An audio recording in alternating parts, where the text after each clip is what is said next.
কুষ্টিয়া দৌলতপুরে বন্যায় প্লাবিত অঞ্চলে ত্রাণ উপহার দিলেন বিএনপি কৃষক দলের কেন্দ্রীয় নেতা আখতারুজ্জামান সজল।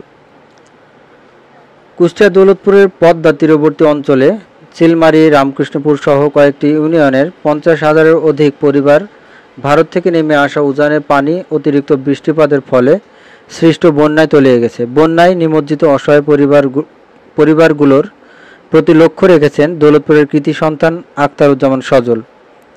প্রাকৃতিক দুর্যোগ বন্যায় ক্ষতিগ্রস্ত পরিবারের প্রতি উপহার হিসেবে প্রায় 500 পরিবারের মধ্যে ত্রাণ বিতরণ করেন বিএনপির অঙ্গ সংগঠন কৃষক দলের নেতা আখতারুজ্জামান সজল।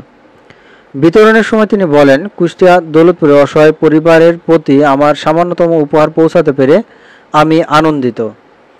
বন্যা একটি প্রাকৃতিক দুর্যোগ। এই প্রাকৃতিক দুর্যোগ কাটিয়ে না ওঠা পর্যন্ত ধারাবাহিকভাবে আমার ত্রাণ কার্যক্রম চলবে। এছাড়াও বাংলাদেশ জাতীয়তাবাদী দল বিএনপির কৃষক দলের কেন্দ্রীয় কমিটির ত্রাণ ও পুনর্বাসন সহ সম্পাদক হিসেবে আমার একটি দায়িত্ব। এছাড়াও তিনি বিভিন্ন এলাকা ঘুরে দেখেন এবং যেসব পরিবারের অবস্থা ভয়াবহ তাদের নগদ অর্থ প্রদান করেন। কারো সমস্যা যদি গুরুতর হয় তাহলে স্থানীয় নেতাকর্মীর মাধ্যমে খোঁজখবর নিয়ে আরও সহায়তা প্রদান করবে বলে জানিয়েছেন।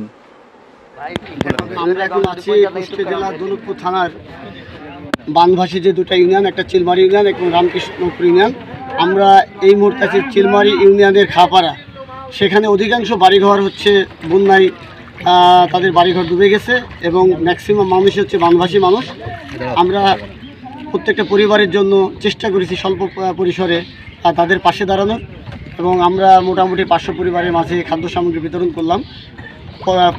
বিগত সামগ্রীর মধ্যে ছিল হচ্ছে আপনার চিরা, মুড়ি, বিস্কিট এবং স্যালাইন শুধু।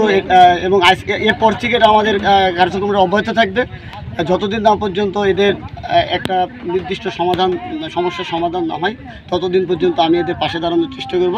এবং এটাই আমার শেষ না, বিগত সময় নয়। আমি এবার যেমন তাদের পাশে আছি, আগামীতেও এদের পাশে থাকার চেষ্টা করব। আমি আবারও আসবো এদের খোঁজখবর নেওয়ার জন্য। সবাইকে ধন্যবাদ।